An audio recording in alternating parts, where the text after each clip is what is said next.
Hey guys, and welcome to the channel. My guess is if you're watching this video today, then you're a fan of Warhammer 40K.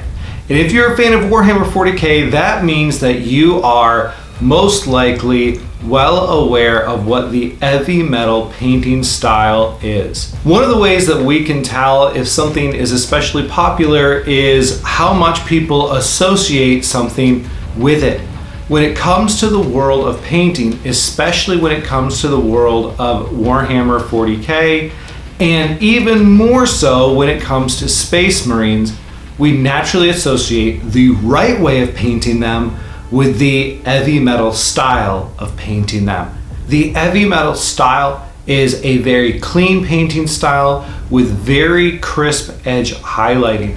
Now, there's more to it than that. There is a lot more blending and glazing and a lot of other techniques than people really give it credit for involved in this painting style.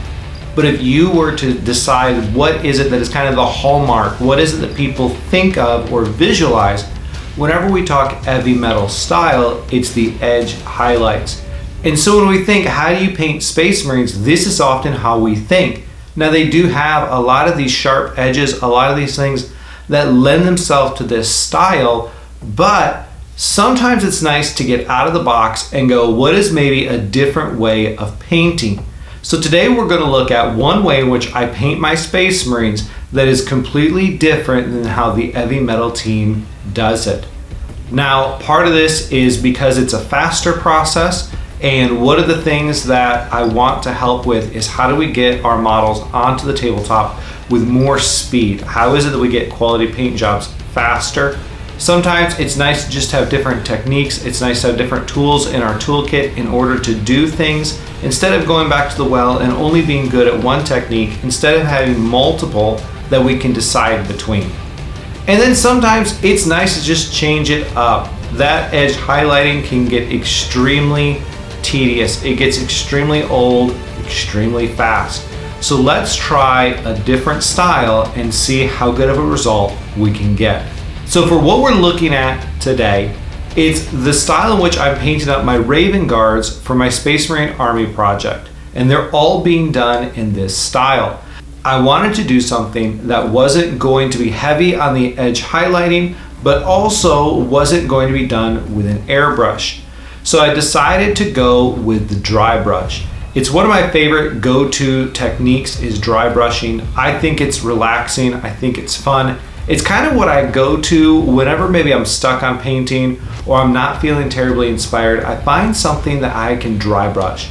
A lot of people, that's stippling, things like that are just kind of fun. There's something about it that's very satisfying to watch happen as you're painting it. And for me, dry brushing is that way. It's kind of my happy place in painting.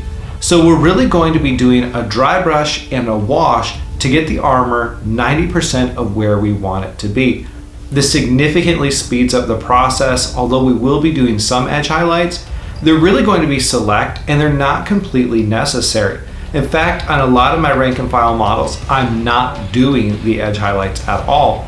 But because this guy's a fun model and I've been really excited to paint this guy, I've decided that we're going to give him some edge highlights, maybe make him pop and stand out a little bit more from just the rank and file intercessors and other Marines in this army. A couple of things that I want to talk about before we jump into this is number one, dry brushing and a couple of things to help you.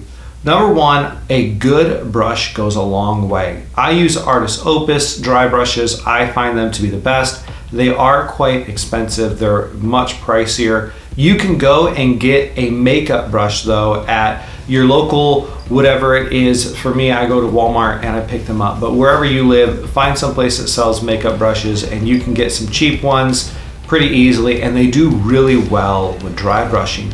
What I would stay away from though when it comes to dry brushing, and maybe this is just a personal preference, but I would stay away from your Citadel type brushes that are flat instead of the rounded, because I feel like it takes away a lot of your ability to kind of catch those edges and to stipple well with them, and they just don't perform. They're a little bit stiffer bristles, and I don't think they do as well as even a cheap makeup brush all the way up to an Artist Opus dry brush that is specifically built for dry brushing.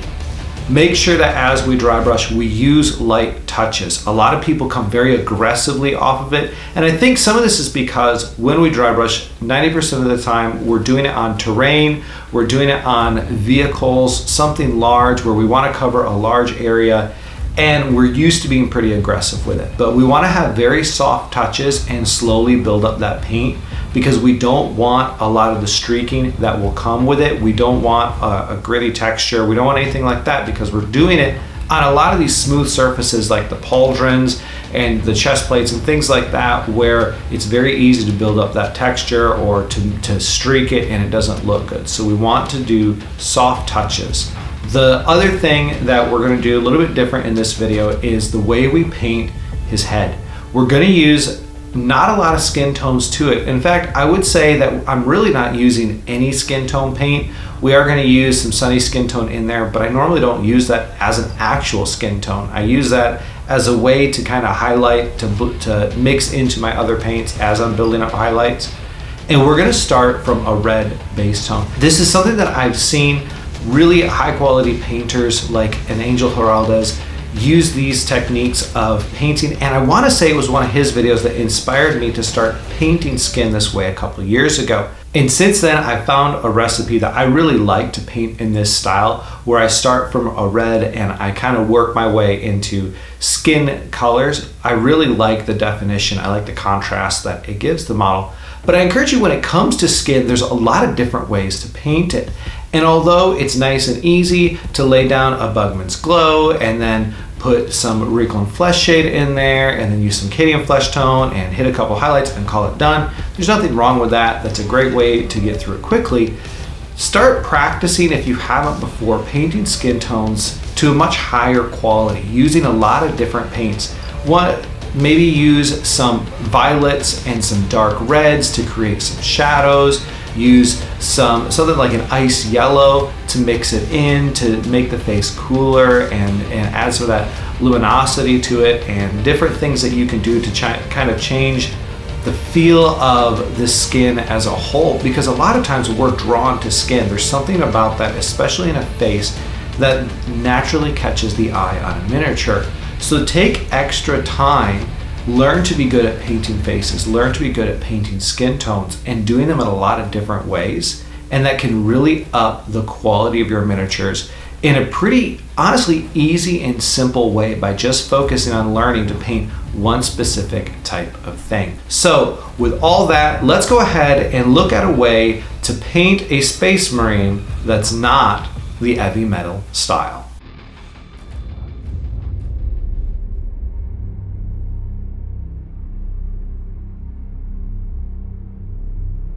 I primed this model in a black color, and then I came back and airbrushed it all over again with coal black from Pro Acryl. And one of the reasons I do this is to make sure that my black is a color that I can come back and fix any mistakes. Yeah, you could have just painted up from the black base coat, but then I need to use my primer color in order to fix those mistakes if I have any, and that becomes a lot more difficult if you're using a rattle can or something like that. I prefer to just keep my blacks very uniform and use a color I would regularly use. So we very carefully dry brush that graphene gray all over it.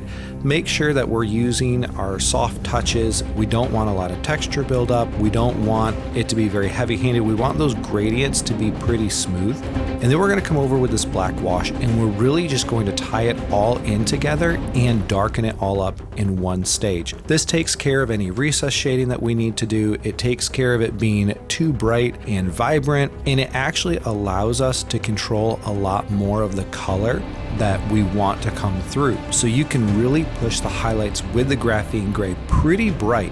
I went over the model with probably 3 separate passes of lightly dry brushing it. And here's the thing, even if you get it a pretty light gray, you can use multiple coats of this black wash to come back over it in order to tie it all back in and to darken the model up. Biggest thing is this, is make sure in between your washes that they have completely dried. Don't come back over where there's still a little bit of it drying and you're going, well, that'll be fine enough. No, it'll streak really bad and it can ruin your paint job.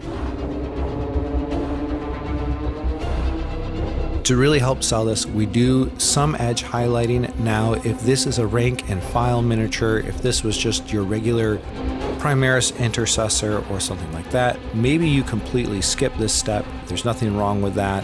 It'll still look good. What this does is it helps it pop a little bit more. It sells the miniature, gives it a little bit more contrast, makes the armor a little bit more interesting. If you are going for speed, you might want to use some edge highlights, but a good way to do it is to not edge highlight everything, but to pick a couple of focal points and make those the things that you're going to edge highlight. Don't do every little edge, don't do every little bit, but pick things that are around the head, that are maybe the backpack, maybe they're around the shoulders, the chest area, basically the places that people are going to look at first, that are going to most naturally draw the eye. If there's a hand up there, if there's a shoulder that's up near the face, that'll probably catch the eye. But other than that, you don't need to paint the rest of the edges.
If you've made any mistakes, maybe like me, some of your edge highlights are a little bit too chunky, they're too thick, you went over areas and you want to fix some of that up, I use this Eclipse Gray. It's a nice deep gray, but it's not quite a black. It's really not a black at all. And it really works well. If I was going for an extremely high quality paint job, I would have actually started with a little bit thicker edge highlight with this Eclipse Gray color. So when you're coming back and you're fixing some of these lines, this Eclipse Gray is actually a really good option for it. Use a little bit darker gray. Don't go straight to your black, but if you use a little bit darker gray, it actually makes those highlights look even better than they did before. But I just use this to fix all the mistakes that I've made.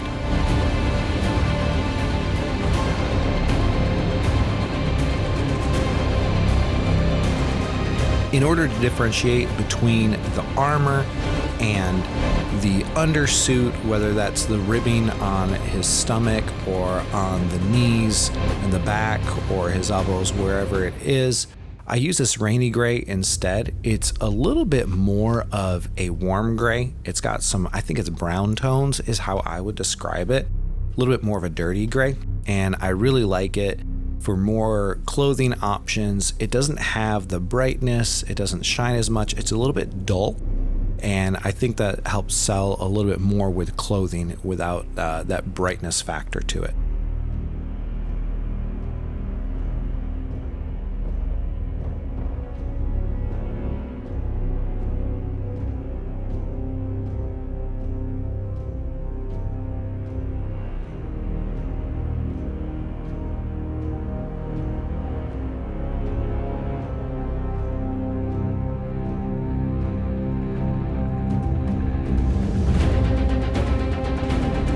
The finishing touch for our armor is taking the coal black, which is the base color of the armor before the dry brush, thinning it down to a wash consistency, and then I come back over in some of these recesses that had the grays get caught in them. I want to create some definition in areas, and I use that to fix up some of those mistakes.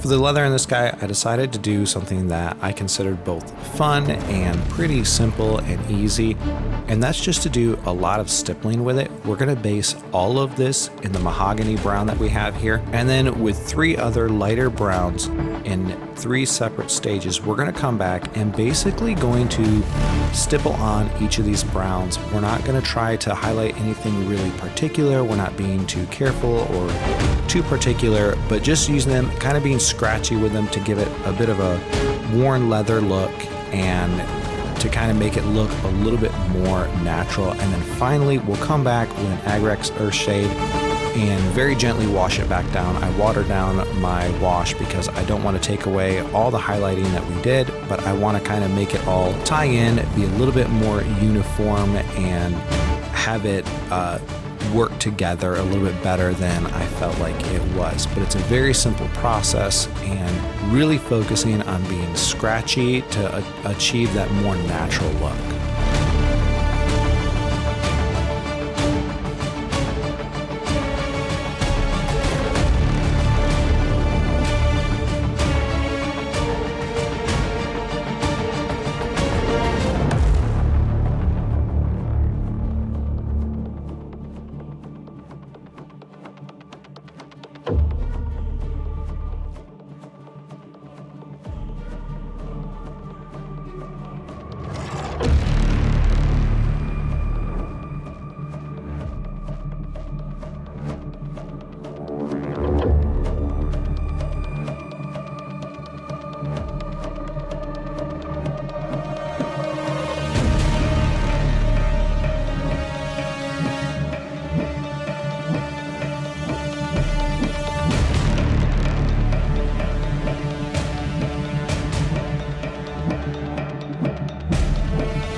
For the wash for the metallics, I decided to do something that I've done before and it's a little bit different, and it's using rattling grime instead of a black wash or a Nuln oil that I use a lot of the times.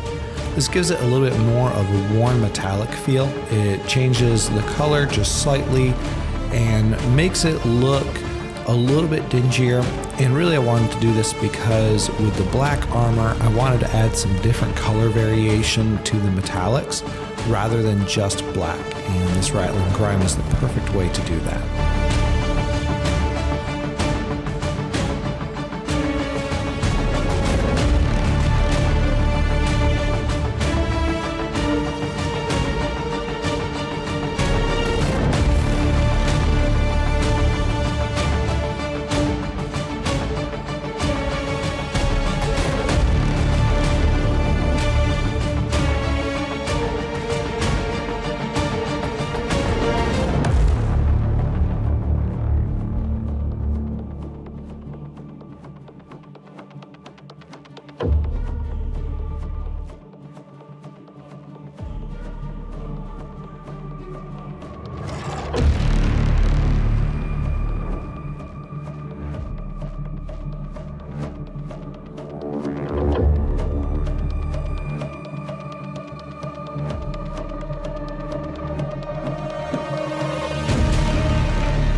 For surfaces like these knives, I wanted to leave kind of the flat edge of the knife a little bit duller, a little bit darker, and then really focus on the blade having the shine. That kind of gives it the look of it being sharper and adds a little bit more interest to the knife as well. So I just edge highlight it, and then I come across and really highlight that edge where it would be sharp. And then I come across these flat edges where it's darkest, and I add some lines, some different scratches, just to kind of break it up, add some interest, and make it look a little bit more realistic.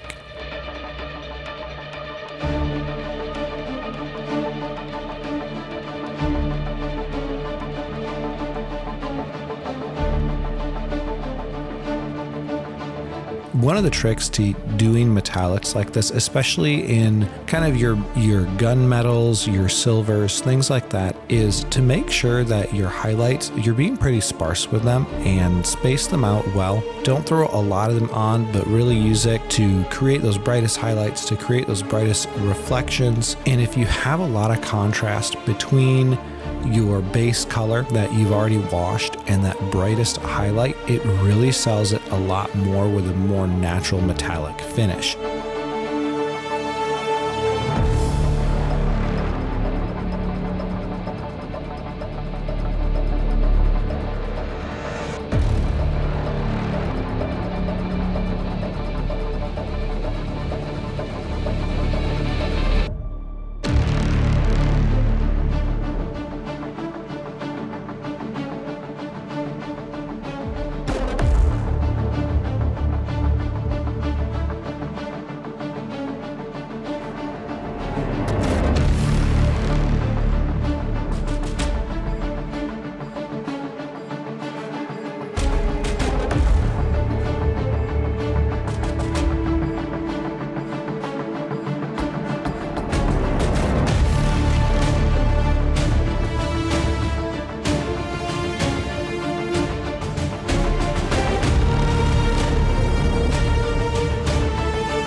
We start out painting our face by giving the entire head a base color of this gory red. It's the color that's going to kind of provide the base of everything that we do. From here on out, what we're actually doing is, instead of painting separate colors, we've got our mix of gory red sitting on our wet palette, and every color that we add onto this, we're just going to mix into our gory red, and we're going to subtly build up highlights. We're going to do it in thin coats, and we're going to do it slowly, not really rushing it, but that way we create this cool atmosphere of the red as our base, and we slowly build it up.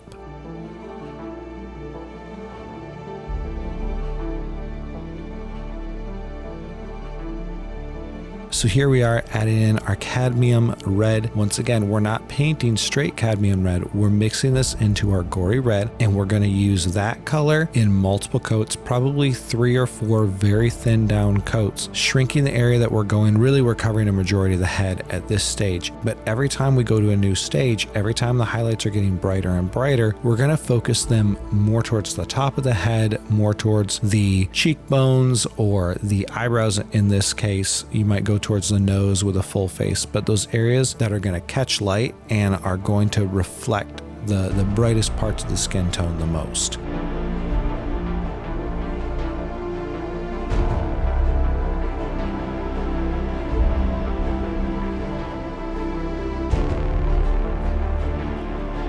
I really like this beige red color. It's a really nice skin tone type of color that it's fun to work with. I enjoy working with this one particularly. It's a pretty strong color in my opinion, and we mix it in. Here you can see, once again, we're building this up slowly, and one of the things you'll notice throughout this video is I switch between the brushes that I'm using. For this one here, I went to the Series M brushes. They've got shorter bristles that allow you to have a little bit more precision to them. They obviously can't have as much paint loaded into them as the Series S by Artist Opus, but they're really nice for working on edges, for working on faces like this, where I really want to control my brush strokes and I don't need a ton of paint because I'm working in such thin layers anyways.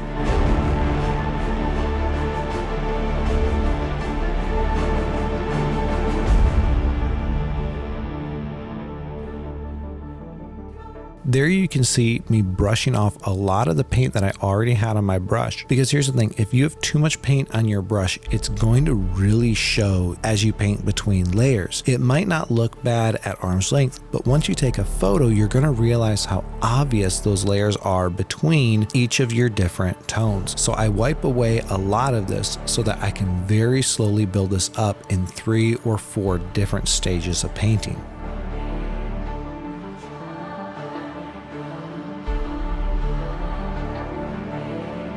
We add in the sunny skin tone, and this isn't really lightening up our tone anymore, but it's adding some yellow into it. With our beige red, it's not a yellow toned flesh tone, and so the sunny skin tone is going to give us a little bit of yellow, which will add a little bit of luminosity into it overall, which is really what we want, especially with a model like this. The face is a focal point. It's going to really draw in the attention here, especially you got that black armor, and that can kind of get lost, and with the face popping out, it'll really show through. So we want some of that change in tone. We want that sunny skin tone to really help it with that luminosity change there.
And here we are adding in some lighter skin tones.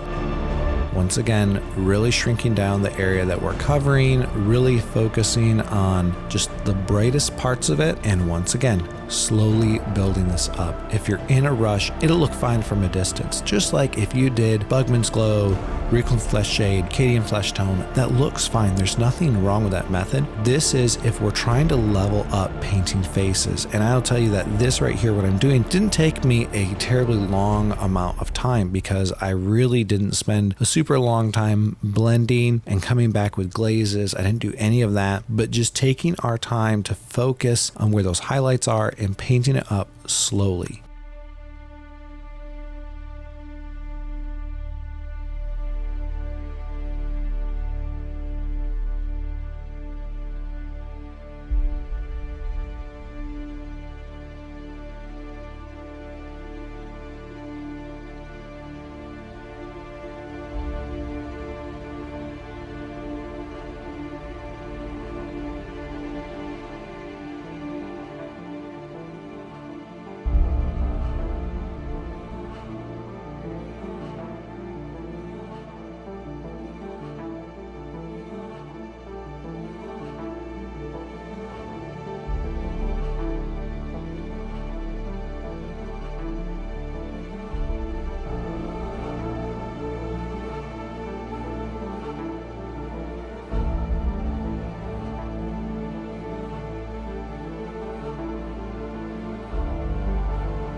One of my favorite things to do with flesh tones is to use a violet or a deep red. We're using whole red in this instance, and watering it down to a wash and then coming over in our deepest recesses again. And it provides some shadow. It provides a bit of a color shift. It's not like we're using a dark brown or we're using a black wash, but it actually shifts the skin tone to make it look much more natural and much deeper like our actual skin does in real life.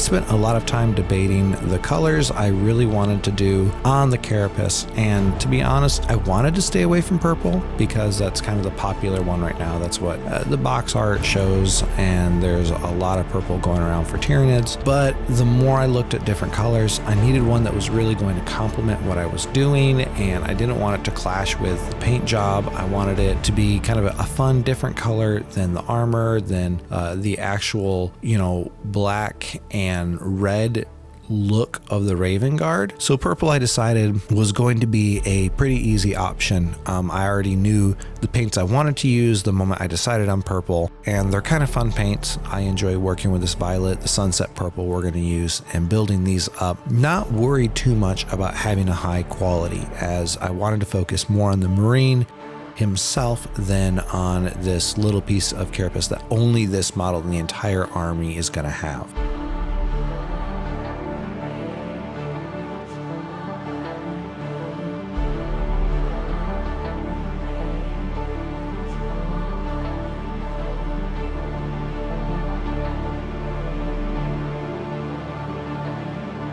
Here you can see this is pretty watered down because I'm really covering all the raised parts, just trying to create that transition between the violet and the sunset purple. It's a little bit more of a vibrant tone, the sunset purple over the violet, and I don't want to jump immediately into that. I want to build that up slowly and make it look a little bit more natural.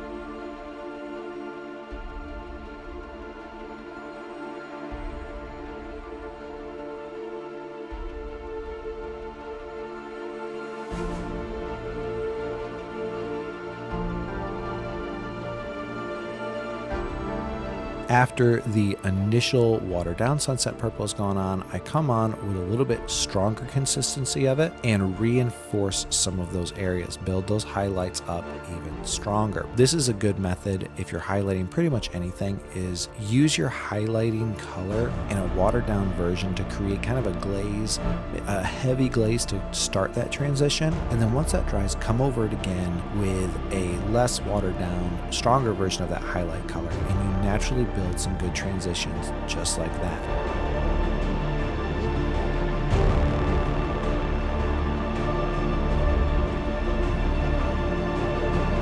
All we're doing here is we're adding some sunny skin tone into our sunset purple, and we're just going to catch edges, whether it's the outside edges, whether it's some of these ridges of the actual carapace itself.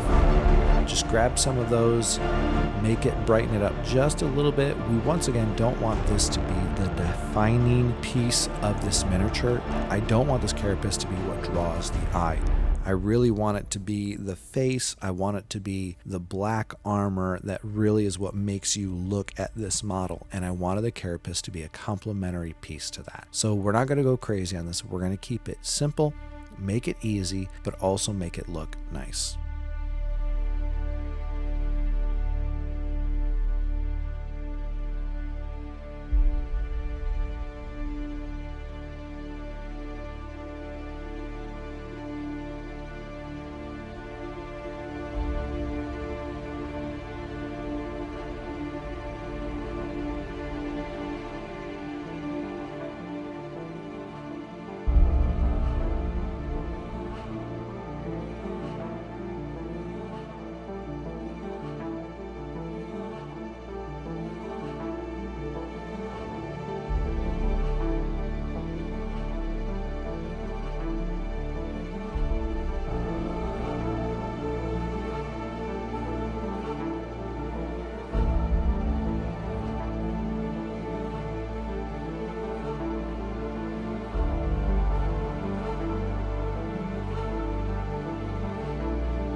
There you have it.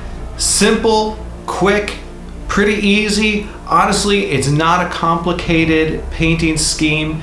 Using the dry brush and then the wash over top of it to blend it all in can work with pretty much any color you want to do. And especially when it comes to doing other colors, maybe you're painting ultramarines, or maybe you're painting blood angels or salamanders or something like that. One of the things you can do is you can build that color up more and more and really focus on the highlights before you throw the wash to kind of blend them all in together.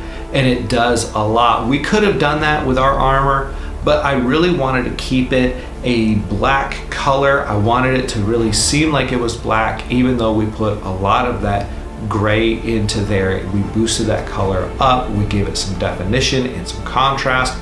But you can definitely push it further with your dry brushing before you bring your wash over top of it. I hope you feel inspired and encouraged and excited to go and paint your own miniatures, and hopefully you have some time today to get that done. I would greatly appreciate it if you would drop this video a like, if you maybe put a comment in the comment section, that'd be awesome.